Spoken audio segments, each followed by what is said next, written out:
Integration by U substitution. If you're looking at your integral and it looks all chain rule-y or all product rule-y or all quotient rule-y, it's probably not something that you can do straight up. Now I know I can FOIL this guy out a bunch of times and distribute 2x, but what fun is that? It's not. So this is what you do. You look at the two functions that you have, 2x and x squared plus 1.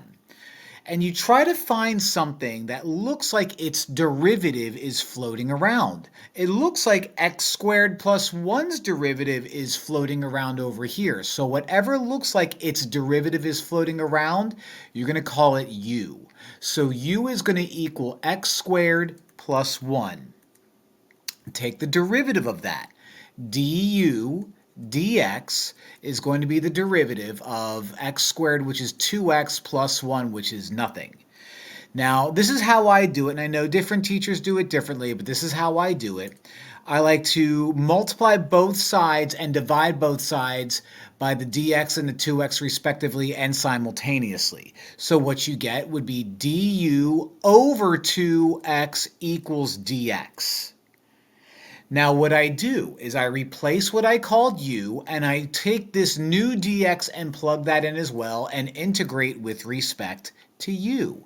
So I have the integral of 2x, x squared plus 1 is u, so u, to the third, and dx is now du over 2x. And if you're like, whoa, how am I going to pull this off? Check this out.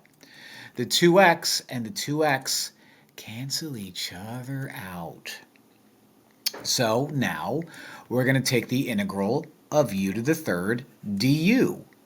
The integral of u to the third is going to be 1 over 3 plus 1, which is 1/4, u to the 3 plus 1, which is to the 4th, and I'm going to attach a plus c there.